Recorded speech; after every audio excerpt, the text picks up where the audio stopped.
Halo semuanya, kami dari kelompok 12 akan menjelaskan materi strategi manajemen keuangan UMKM pada mata kuliah manajemen keuangan dan penganggaran perusahaan dengan dosen pengampu Ibu Sondang Aida Silalahi, SE MSI. Perkenalkan, nama saya Rasmi Purba dengan NIM 7232142002 dan teman saya Gibi Hikarinai Baho dengan NIM 7233142019 dan teman saya James Wan Septian Simorangkir dengan NIM 7233142016. Kami dari kelas A, Program Studi Pendidikan Akuntansi, Fakultas Ekonomi Universitas Negeri Medan. Gibi Hikari dan saya di sini akan membahas pentingnya manajemen dalam UMKM. Jadi kita akan membahas apa itu penting manajemen keuangan dalam UMKM. Jadi yang pertama kita akan bahas definisi manajemen keuangan. Jadi definisi manajemen keuangan itu merupakan salah satu elemen kunci yang tidak dapat diabaikan dalam mendukung keberhasilan usaha mikro, kecil dan menengah atau yang disebut UMKM. Nah, jadi di Indonesia UMKM ini memiliki peran yang sangat penting dalam menopang perekonomian. Nah, khususnya dalam menciptakan lapangan kerja, meningkatkan kesejahteraan masyarakat, serta mendorong pembangunan ekonomi lokal.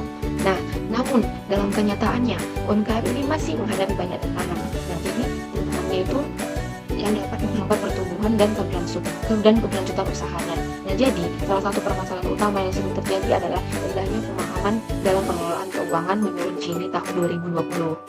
Nah, jadi oleh karena itu penerapan manajemen keuangan yang baik menjadi sangat penting untuk membantu UMKM dalam mengelola arus kas, meningkatkan profitabilitas serta menjaga keberlangsungan usaha dalam jangka panjang.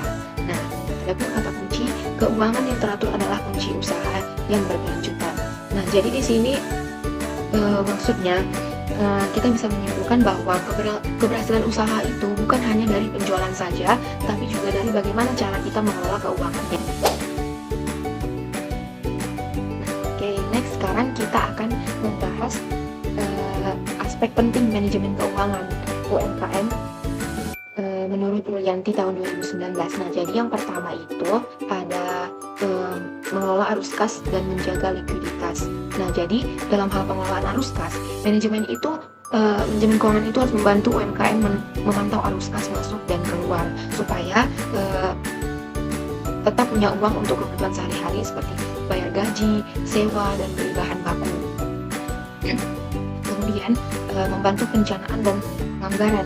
Nah, jadi di sini UMKM itu bisa membuat rencana keuangan yang jelas nih dan menggunakan uang yang lebih hemat. Jadi tidak ada pengeluaran yang sia-sia.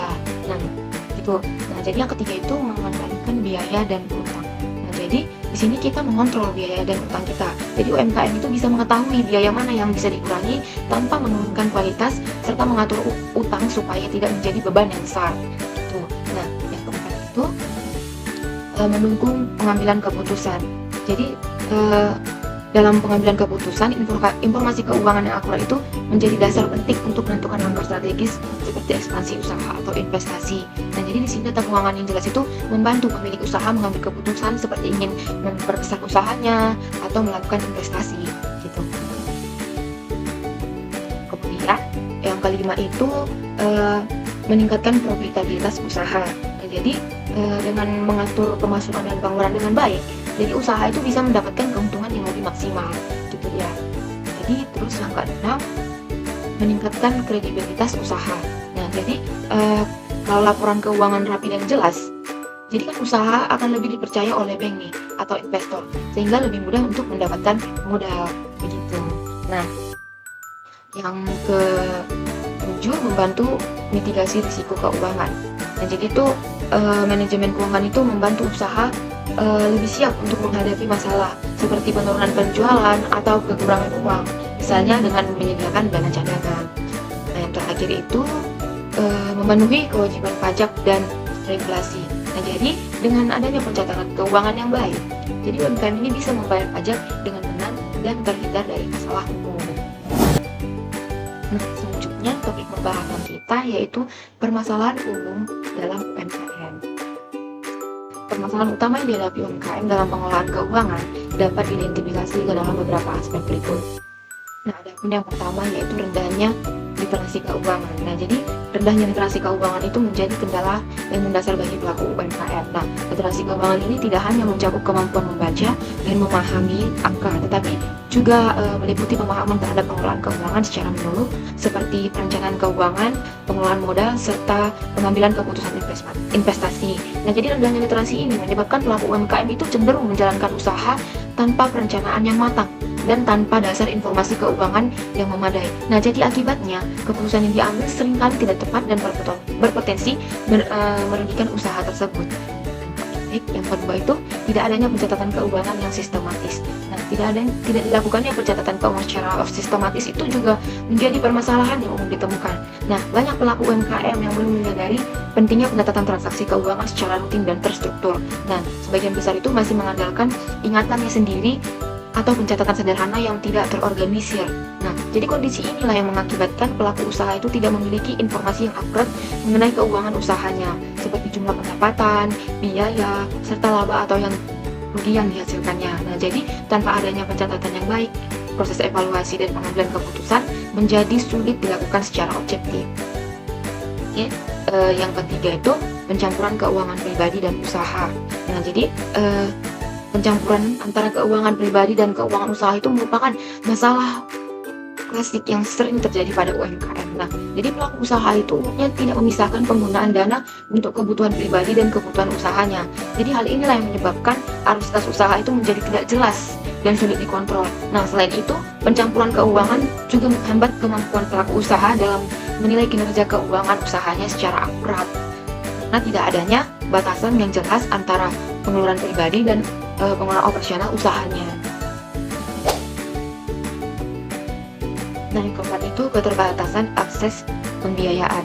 Nah, jadi keterbatasan akses terhadap sumber pembiayaan itu menjadi hambatan dalam pengembangan UMKM.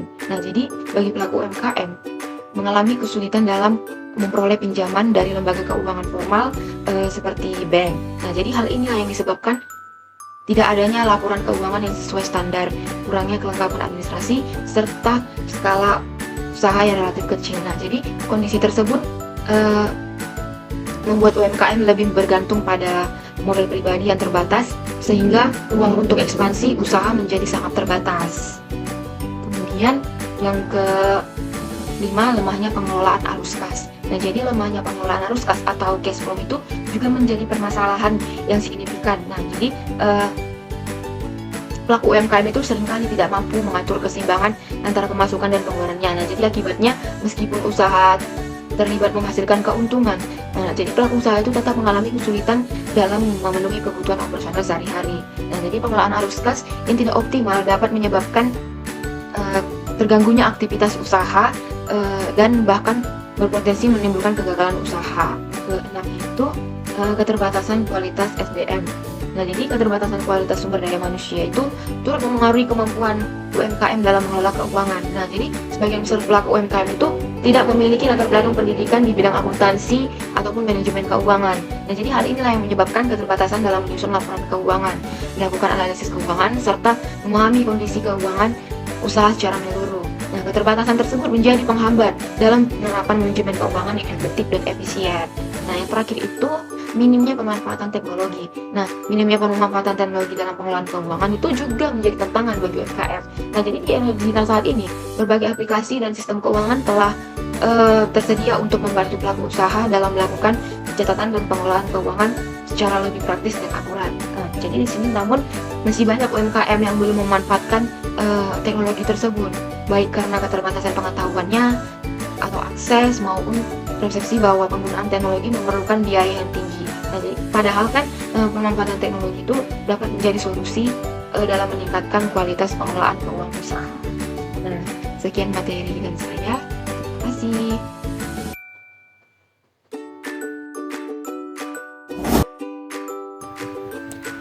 Baik, saya akan melanjutkan materi yang ketiga, yaitu langkah-langkah manajemen keuangan sederhana untuk UMKM.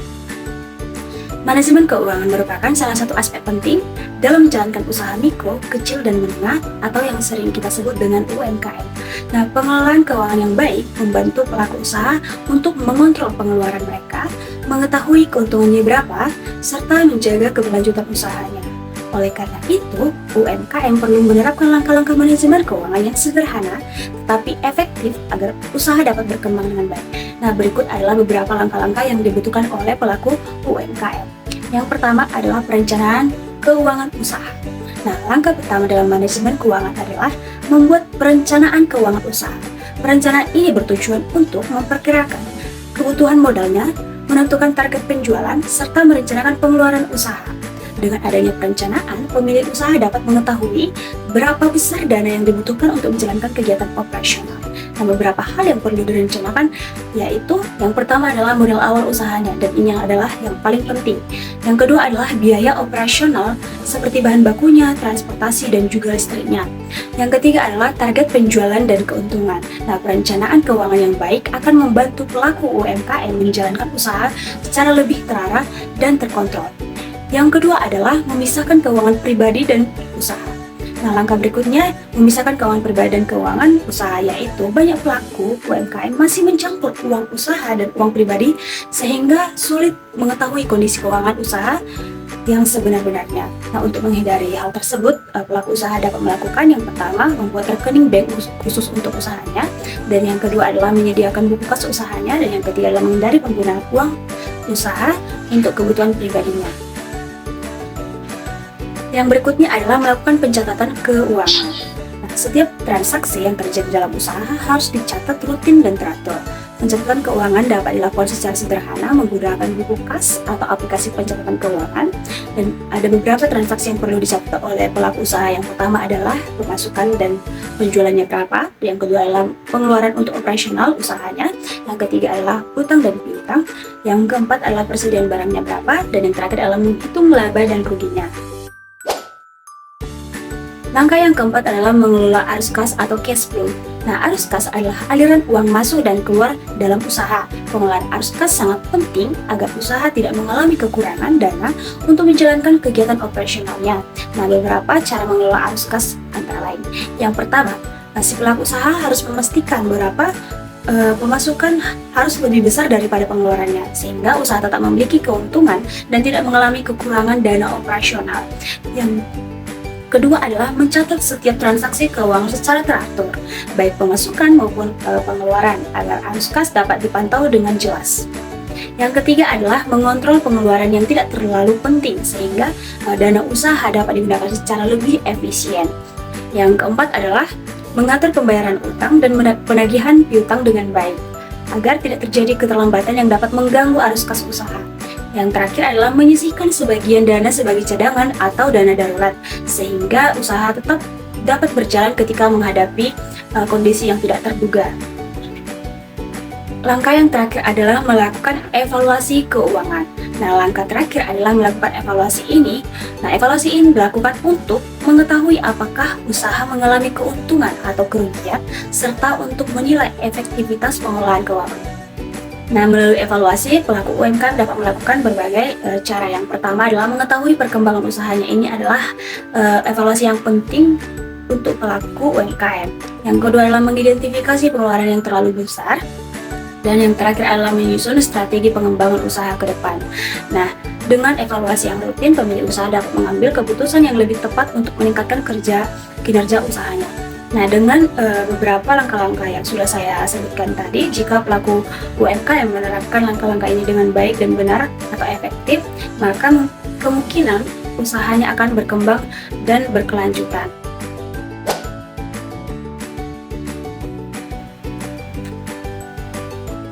Oke, selanjutnya adalah materi strategi manajemen keuangan sederhana untuk UMKM. Nah, pengelolaan keuangan yang baik menjadi salah satu hal penting dalam menentukan apakah UMKM dapat berkembang dan bertahan dalam jangka panjang. Banyak usaha kecil sebenarnya punya potensi besar, tetapi sering mengalami kendala karena pengelolaan keuangan yang kurang rapi. Oleh karena itulah, pelaku UMKM perlu memahami dan menerapkan strategi sederhana yang bisa membantu menjaga kondisi keuangan tetap stabil. Nah, ada beberapa strategi manajemen keuangan sederhana untuk UMKM. Yang pertama adalah memisahkan keuangan pribadi dan usaha. Dan ini sudah saya jelaskan di materi ketiga tadi. Nah, hal paling dasarnya itu untuk melakukan strategi keuangan sederhana yang baik dan benar adalah si pelaku usaha harus memisahkan keuangan pribadi dan keuangan usahanya. Yang kedua adalah mencatat setiap transaksi. Ini sangat penting karena setiap transaksi baik pemasukan maupun pengeluaran sebaiknya dicatat secara rutin. Dan strategi yang ketiga adalah menyusun dan mengikuti anggaran. Nah, untuk membuat anggaran itu membantu pelaku usaha dalam mengatur penggunaan keuangannya, dan ini harus dilakukan oleh si pelaku usaha, menyusun setiap anggaran usaha yang dijalankannya. Dan yang keempat adalah melakukan evaluasi keuangan secara berkala. Nah, kondisi keuangan usaha perlu dicek secara rutin, misalnya setiap bulan. Dari evaluasi ini, pelaku usaha bisa melakukan melihat apakah usaha mengalami keuntungan atau justru malah mengalami kerugian. Dan yang kelima adalah mengelola arus kas dengan baik. Ini juga sudah saya jelaskan di materi ketiga. Arus kas harus selalu diperhatikan agar usaha setiap berjalan lancar. Usahakan pemasukan lebih besar atau minimal seimbang dengan pengeluaran. Jadi yang diharapkan oleh pelaku usaha itu tentunya adalah pemasukan itu harus lebih besar daripada pengeluaran. Strategi yang keenam adalah mengelola piutang dengan baik. Nah, piutang yang tidak tertagih bisa mengganggu keuangan usaha. Oleh karena itu, penting untuk menetapkan batas waktu pembayaran dan melakukan penagihan secara teratur dan rutin. Strategi yang ketujuh adalah menghindari utang yang tidak perlu. Nah, utang memang bisa membantu menambah modal, tetapi penggunanya harus hati-hati. Jadi, pemilik usaha harus benar-benar memikirkan untuk apa sih utang ini, atau untuk menambah modal, atau ada yang lainnya. Jadi, harus benar-benar diperhatikan. Strategi yang berikutnya adalah menyisihkan keuntungan untuk pengembangan usaha. Jadi, keuntungan usaha sebaiknya tidak langsung kita habiskan. Sebagian perlu disisihkan untuk pengembangan usaha. Dan usaha tidak stuck di situ saja, tetapi usaha kita bisa berkembang dan berkelanjutan karena keuntungannya kita sisihkan sebagian. Strategi yang kesembilan adalah menyiapkan dana darurat. Ini sangat penting karena dalam menjalankan usaha, kondisi tak terduga bisa saja terjadi. Oleh karena itu, penting untuk memiliki dana cadangan yang bisa digunakan saat keadaan sangat mendesak. Yang ke-10 adalah memanfaatkan teknologi keuangan. Nah, saat ini sudah banyak aplikasi yang bisa membantu mengelola keuangan usaha. Jadi teknologi sangat membantu mengefektifkan atau efisiensi dalam penyusunan laporan keuangan suatu usaha. Jadi itulah strategi manajemen keuangan sederhana untuk UMKM, dan jika ini sudah dilakukan oleh pemilik, kita yakin dan percaya usahanya pasti akan berkelanjutan dan berkembang. Baik, sekian materi daripada saya serahkan kepada pemateri berikutnya.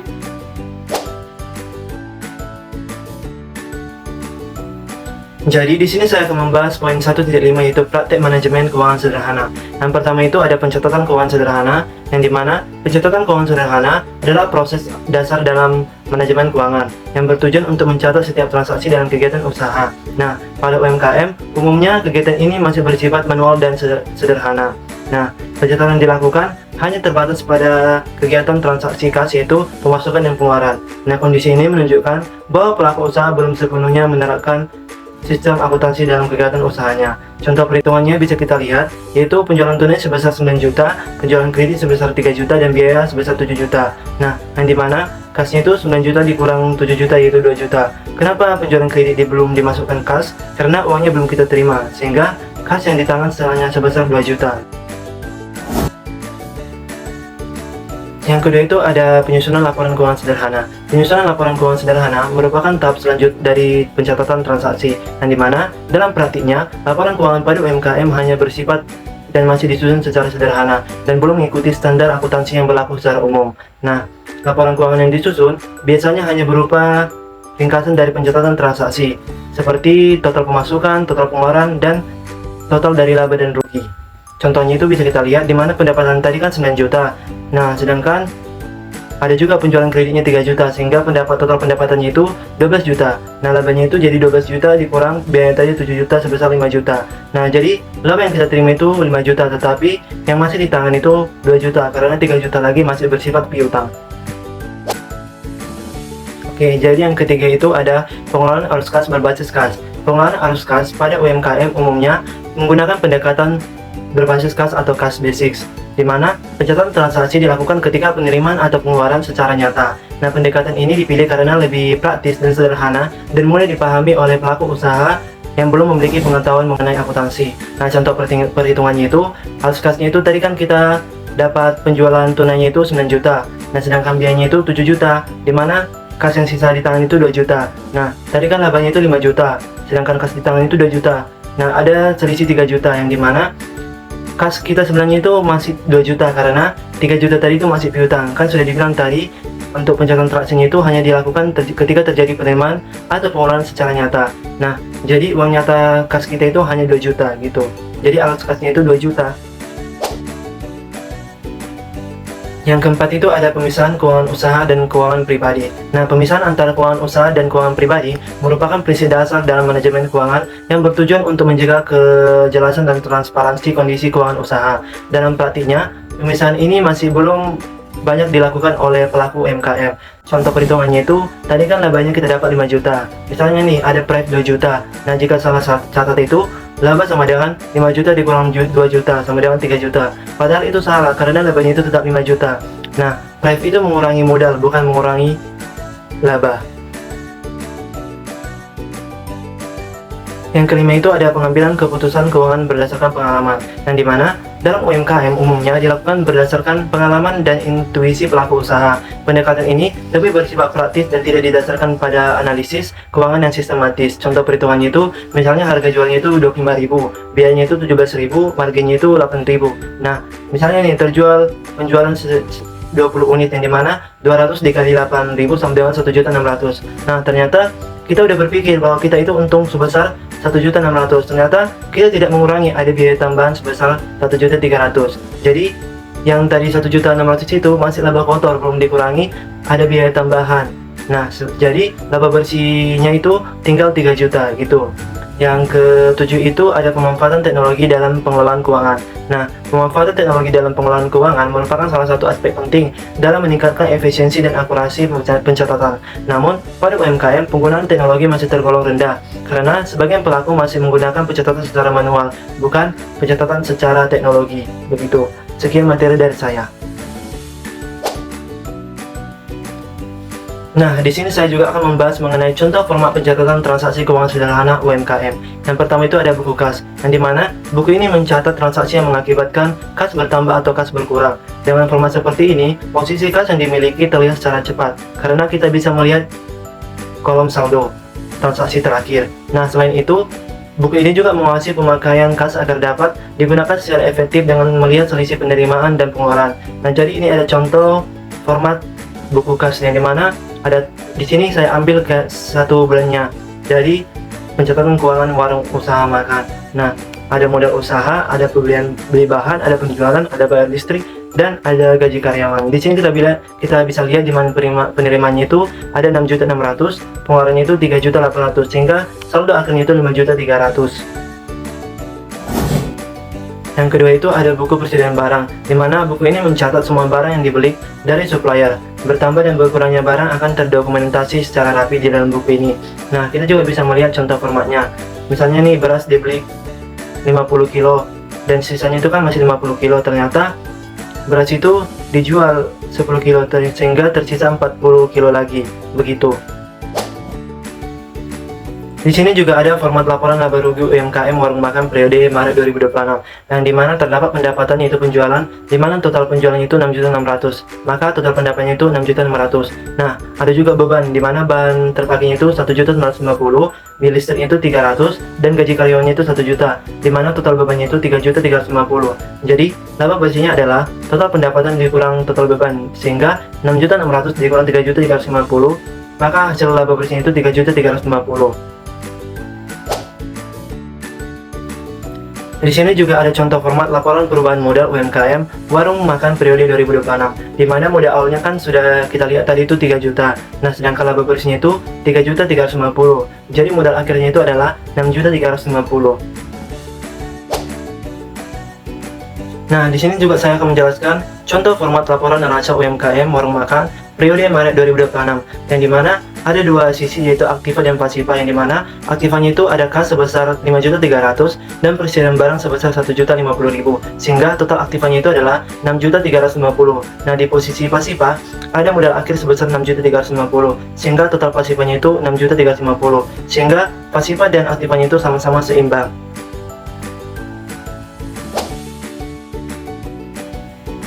Oke, jadi di sini juga saya akan menjelaskan format laporan arus kas warung makan UMKM periode Maret 2026, yang dimana kita lihat dulu arus kas operasionalnya, di mana penjualan merupakan kas masuk sebesar 6.600.000, pembelian bahan itu kas keluar sebesar 2.500.000, biaya listrik itu ada 300.000, dan gaji karyawan itu ada 1 juta, sehingga kas masuk dari operasionalnya itu ada sebesar 6.600.000 dan kas keluar operasionalnya itu ada 3.800.000. Nah, jadi kita lihat juga awal kas atau arus kas pendanaannya, di mana modal awalnya itu 3 juta, sehingga jumlah pendanaannya itu ada 3 juta. Nah, maka total kas masuknya itu sebesar 9.600.000, di mana itu dari 6.600.000 ditambah 3 juta, sedangkan total kas keluarnya itu ada 3.800.000, sehingga terjadi kenaikan arus kas sebesar 5.800.000. Nah, tetapi saldo akhir kasnya itu hanya sebesar 5.300.000. Sekian materi dari saya ucapkan terima kasih.